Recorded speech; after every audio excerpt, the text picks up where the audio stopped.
What's up? It's your boy Big Clutch, and welcome to the episode of me, Dr. D, the brains, the tech guy behind Big Clutch TV. Dr. D, nice to have you on the show today. Thanks, man. Introduce yourself to the camera and tell them what you do for a living.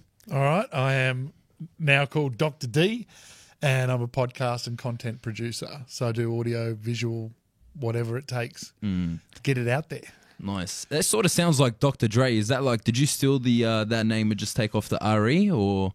If you look at when Dr. Dre first kicked it big, Yeah. you'll find, and then you look at when I first kicked it big, you might find there's a little bit of an overlap there. So I think it's questionable whether it's, who come up with the idea first. Okay, so where did the name Dr. D actually originate from? Did you come up with that on your own, or was that something from a young age? Well, look, people used to call me. I've been called Dirty. My first name. My first name's Derek. And I've had a nickname Dirty Derek for about Dirty 10. Derek. What were you going? Yeah, what were you getting up to back in your days? Yeah, it was good. Yeah. In fact, at my wedding, all my friends would come up and go, "Hey, Dirty, do you want to drink?" Or "Dirty, do you want to dance?" Or "Dirty," and I'd be going, and my mum would be going, "Derek," she's Scottish, right? She goes, "Derek, why are all you friends calling you dirty?" And I'd be like, "It's because I'm a blacksmith, Mum. It's because yes, okay. I work on the steel all day and I'm always like filthy." Okay, so you were a blacksmith back in the day. I actually was, but that's not why they called me dirty. Okay, if you want to get into that topic of why they call you dirty, that's up to you. Good jokes. Yeah. I mean, you come from a Scottish background, so I guess there's a lot of banter that comes, with the whole, Scottish culture. There's a bit of carry on.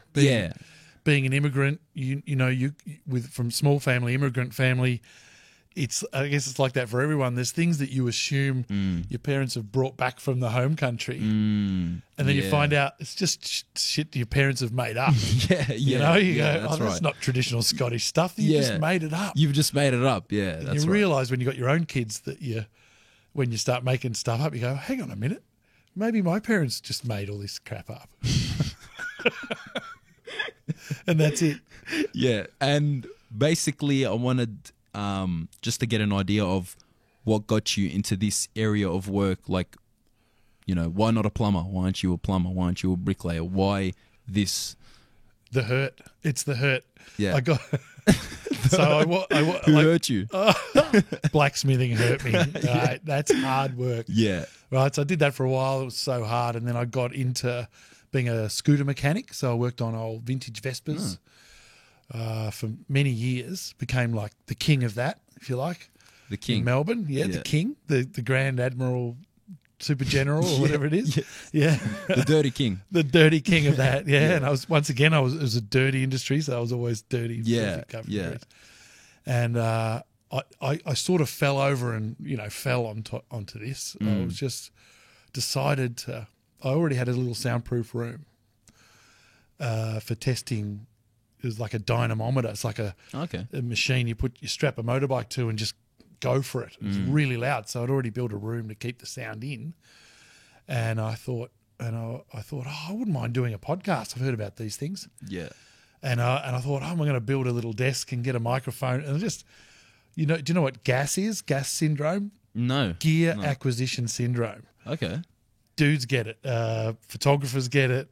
When you just keep buying more and more equipment. Oh, okay. Yeah, so it's an addiction to like buying equipment and just upgrading and just... Yeah. So ended up with this man cave podcast studio. Yeah. And then someone from the media was talking to someone else I knew who was a graphic designer and said, "Do you know anyone with a podcast studio for cheap?" And he went, "I do. My mate Derek." Dirty Derek. Dirty D.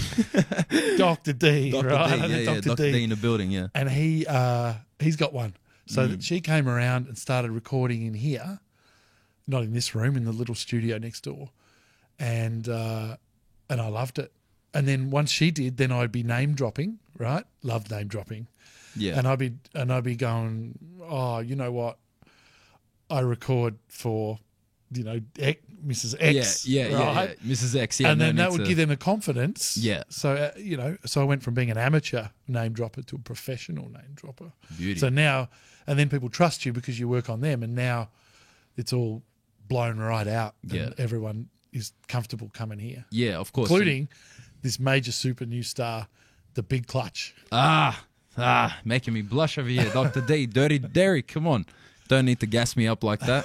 Appreciate it, man. Appreciate the love. And what is like the weirdest encounter you've had while being on set? Because I know you're the brains behind everything. Yep. People don't see you. They don't really know what's going on behind the scenes. I'm pretty sure you've gotten up to some weird stuff, or you've seen some weird stuff. Talk a bit about a little weird encounter, because I'm pretty sure there's something interesting that's happened. Yeah, I learn stuff in here all day long, even if I'm learning how to talk like young, cool people. Like me. Let's get it. Yeah, let's get it. Let's get it. It's your boy Big Clutch in the building. That's it. So I learn all the time. And like I've had people in here who've got, like just been given $50 million by the government because they've worked out how to take brain cells out of this is for real, like scientists. Yeah. They can make brain cells into computers Really? and then put them back into the brain. And this is like flat out. I'm just sitting there on the decks going, is this like for real? What? And then comedians are hard because then you try not to snigger and stuff. I've had heaps of people from diverse backgrounds as well. So I just learn amazing stuff. Yeah. The hard one is when they do like true crime and stuff. So when you're sitting there in the room and there's someone who's a victim of a horrible crime, kind of The emotions. the emotions and you're kind of got to. Yeah. Because if you're a true crime fan or a writer or a victim or whatever, or a cop, you're used to all this stuff. But then you just me. Suddenly You're he's like, what's going on here? what? Yeah. Yeah, so it all makes you grow, I reckon, all these things together. Of all course. Yeah, because it's nothing but the more people you have coming down to the studio, the different stories you hear, obviously you are going to learn a lot. And not everyone that comes here talks about the same subjects, the same topics. A lot of people from different backgrounds, as you were saying, they have a lot of very deep stories. Some people are just comedy. It's all just different genres. So I guess you've been a part of all that and you've seen it firsthand since, Yeah, and it starts off thinking it's about tech, Yeah, right? Because it is. You can't do it without the tech. of course. But anyone can buy tech. You sell your Commodore and buy a studio, right? It's not a big deal. Yeah. But then after a few years, you realise it's not about tech. It's about people. It's about dealing with different people. Like someone comes in, it's their first time. You can't just be a nerdy engineer sitting in a corner going, whenever you're ready. And that's it. They got to feel like they can sit down and just get on with it. Yeah, because I remember the first time I walked into the studio and I was just like, I was very nervous because I'd never seen so much cameras and high-tech stuff in my life. So I'm like, what the hell is going on here? But, seeing you, come around, you make sure you explain everything. You make sure people are comfortable enough in the environment that they're doing their work in. So I guess a lot of people would appreciate that instead of being the little nerdy guy in the corner saying, as you were saying before, ready when you are. You got to explain to them, make them feel comfortable, then they're ready to go, obviously. Yeah. What's your favorite part about being the brains behind all this? What's your favorite part about the job? I reckon it's creative. Like, I said earlier I was a blacksmith. Yeah. And I used to design furniture and design things for mansions and you got that creative juices flowing. Yeah. And then I did all these years as a mechanic. It was like I made some Salt Lake Racing Vespa engine, help with that and did some sick shit, Crazy. Right? If you like. Sick shit. Yeah. Gotcha. But nothing creative. So getting back into there going, I've got an idea. And it's really satisfying when you go, when you're editing, producing something, you come up with an idea and it just works, like it's just slick and smooth and people go, that sounds great. And I love it. Yeah. And I guess, last year in 2020, obviously your business was a victim of the lockdown. So were you still running during the whole COVID lockdown? Yeah, well, look, I'm pretty crap at running business, right? Generally. Oh, you seem right? you're doing pretty well. Oh, yeah. But imagine how it'd be if I wasn't crap. Yeah, true. But no, but as far as decision making, Yeah. I started building this room. I went, right, took on the rent and everything in this room here, as well as my little studio, 2 weeks before the lockdown. It was like, Wow. what a twit, right? Yeah, man. The worst time. And I used all of our money to these theatre curtains and just chucked the last of the dough into it and went, you idiot, right? You absolute idiot. And then I went home and I grabbed some stuff Yeah. and I set up in the corner. And you know what? I got a call from, Channel 10 saying, all right, we're recording a podcast Okay. with one of our presenters, Waleed Ali, Okay. Well, Right. Ali. Oh yeah. and he's doing it remotely Yeah. from his place, but we don't know what to do. I said, all right, I'll take care of it.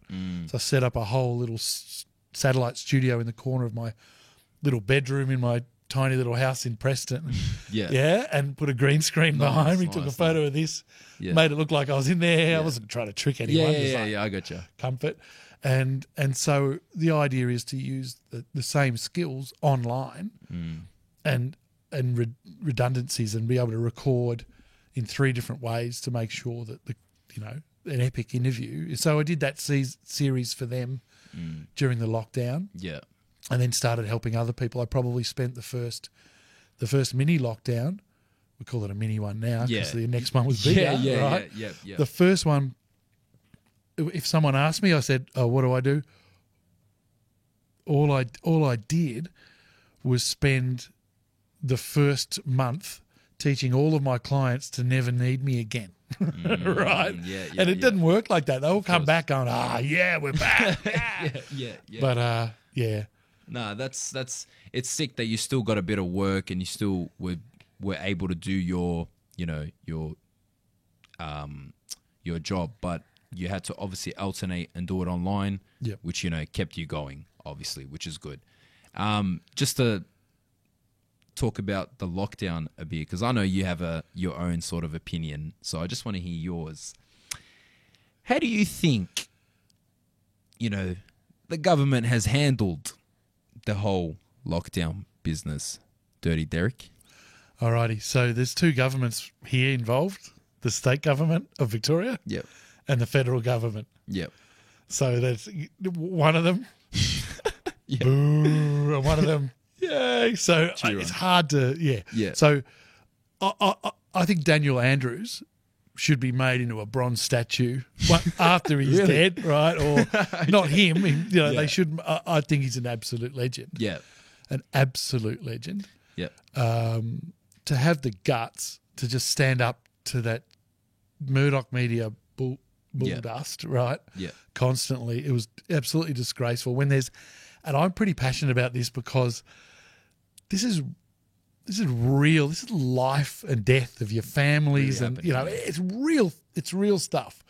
So whether the big media, the big mainstream media, are trying to control who's in politics and control how people feel or whatever, that's been happening for a long, long time. But now they're putting lives at risk by misinformation, and so it gets me really, really irate. Yeah. The fact that the way that the federal government like be dissing Victoria, Yeah. because they're in the different team. Yeah. It's Yeah. in all the Because- movies they team up in the end in an Of course. emergency. Yeah, because there's always 2 sides to the story. I mean, they hear a lot of things on the media, and then you get these other people who, hear it from a different person who's got no idea what's going on. I mean, how can you figure out who's telling the truth? Because there's always 2 sides to a story. So where did you decide to get your information from when, it obviously happened? Like what was your source? Yeah, right. Who So was your source? Sorry. something happened probably when you heard of a guy called Tony Abbott. Tony Abbott, of Yeah, course, yeah. Good old Tony. So when he was running for Prime Minister, and I think who was the Prime Minister? Now one? Julia Gillard, oh, no. right? Gillard, sorry. So when he was running for PM, I looked at the front, you go to a cafe and you'd see the front page of the Murdoch papers, and they were huge colour advertisements for the Liberal government. Like everyone. There's like things like "She's got to go." Yeah, those it's big like bold titles. that's not news, is it? Yeah. That's flat out a poster. It's Yeah. it's propaganda. Yeah. And from then on, I was like, oh no, I can't trust anyone. So A lot of people have trouble because I don't even know who to trust these days, because I read a lot of things and I have my own opinions. Not that I have to share them with anyone, but I don't know who to trust these days because, we're in and out of these lockdowns. I mean, what's really going on? Someone's got to really stand up and say, this, and this is going on. And I mean, social media doesn't help that situation at all because there's a million pages posting a million different things about that whole situation. So, I mean, who do you listen to? well, I reckon the social media is going to be the army of the future as far as just shutting down this total control monopoly that Rupert Murdoch has, right? He's got this complete monopoly over the information system. In the US, way worse than here, and the UK. Like, he caused Brexit Yeah. when people don't even want it. You know what I mean? Like, it's correct. like, it's crazy. Yeah, It's yeah, insane. yeah, I So, and social media, he can't get his claws into. Yeah, yeah. Right? So, you young kids have got to get in there and just fight tooth and nail. Is Get that the you inf- talking about me when you All say of you young kids. Yeah. What Everyone do you want under us to 40 do, is a mate? kid. What do you want us to do, mate? We're just trying to work, make a living, buy a house. I got no business in these in these politics and stuff like that. I'm just doing my own thing. But we'll figure it out one day, obviously. Yeah, just keep making content and saying how's it, open the discussions up. That's all it takes. Otherwise, the only discussion to see will be on, Fox Sport or whatever, whatever brutal things going on there. Yeah. That's it's good to hear your side of the story, Dirty Derek, because, you're a very interesting bloke and I'm trying to, dig deep into your head. But thank you for your opinion. I just want to speak a bit about how we met. Because it's a funny story. I actually had a studio that I was meant to work in, which didn't turn out to plan. And then I find this Castaway Studios online, not knowing who the owner is, where he's from, and then I walk inside the building and I see you. What were your first impressions when you looked at my face, Dirty Derek? What did you think? Who is this bloke and who does he think he is? Well, as you know, I don't muck around if someone wants to book the studio and come in here, I'm checking it out, right? Yeah. So the question was, where are you on the socials? What's going on? Yeah. So I looked at your TikTok? TikTok, yeah. Yeah. And you were like going, see you later. That was great. Shit, That was pretty funny. And my wife goes, he's pretty good looking. I'm going, hey, settle down, lady. Oh, yeah. And so I okay. checked it out. So Yeah. it was unusual Yeah. to, short notice to go, all right, let's do it. Let's do just it. And, bring this bloke into the studio and, Yeah. Yeah. let him do his own thing. Well, I appreciate it at the end of the day because before I came into the studio, you were just good old Dirty Derek. But, I walked in and I looked at you and I'm like, Dr. D, mate, that's just a perfect name. You fit it. You fit the description and we're going to stick with that. So I'm cool with that. To be honest, I haven't been called Dirty Derek for a long time. People have called me all sorts of crazy things, but you know what? People see me and they immediately give me a name, and it's usually not Derek. So, and I love it. Yeah. Dr. D. I've been called Dr. Death once. Dr. Death. Someone called me that. Dr. Death. That's a Yeah. bit dark, It but was a funny, it was kind of weird. It's kinda I weird. didn't kill anybody. you're not a murderer, are you? Someone just, Okay. I think they thought Dr. D, and then they just wanted to make what D stood for. What about this? Dr. D Studios. How's that sound? Dr. D Studios. It just rolls good. Dr. D Studios. I mean, you don't have to roll with it, but I'm saying in the future, maybe in 5 years, cut me a check so, no copyright issues happen in that whole... I'll pay up if I use it, I promise. Yeah, I'm going to need around 75K, so if you're going to need to sell you... As a deposit? As a sure, deposit. sure, Yeah, as a deposit. That's just not the final price, but you know, just in case we don't get into a legal disagreement, I don't want to take you to court, Dr. D, because you know I'm going to win. No, you definitely deserve all Yeah. the money. All the money. Yeah, because, I mean, if I represent myself, then it's all over for everyone because I've seen all the lawyer movies, mate. So you won't beat me in court. I got a question for you. Go for it. What's next? What's next on TikTok? I'm trying to understand this TikTok thing, right? What's next on TikTok? How do you make it open up without shouting at you random stuff? Like, I just want to open it and then choose what I look at. It just Okay. goes for it. So are you asking me what's next as in for me or No, I dropped a question on you and then I dropped a completely different question on you. which one do you want me to to mess answer you. first? I want to know, first of all, tell me how I open it without it going nuts. Okay. I'm just letting the audience know that I'm really no good at TikTok. I got a perfect answer for this. Yep. The only way you're going to open it and it's not going to go nuts is that you don't download the app It's too late. and you don't open it. It's too late. How do I get to Because- see Big Clutch? You follow Big Clutch on TikTok, that's one thing, but there is no chance that TikTok is not going to allow you to see all the nutcases. So I'll give you one piece of advice. You want to open it and not go nuts, don't download the app, mate. Yeah, and it's just the audio. I don't mind what I see. Yeah. But it's just like you're on a tram and suddenly everyone thinks you're really into whatever's come. It's like nice to choose what people think you're into. So what are you doing next? What's you got something planned? I mean, Apart from this amazing apart from this amazing set that we got going on here, shouts out Dr. D for putting in this, all this together for us. I don't know what I'd do without you, mate.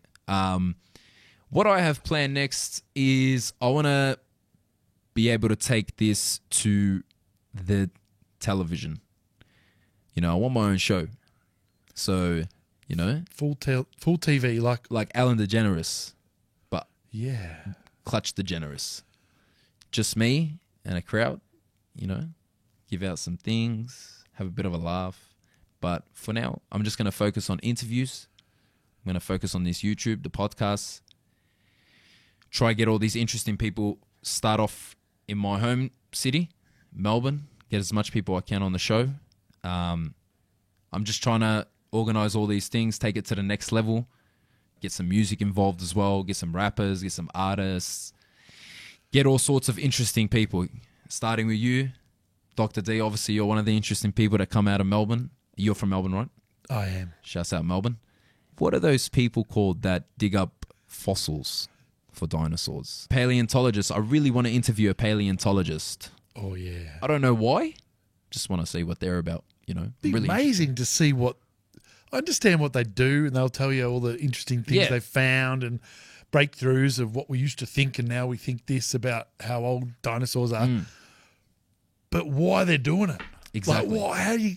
Yeah. It's like a whole I look career. forward to seeing that show. Yeah. That'd be cool. Yeah, that's going to be a cool show, so I'm excited for that.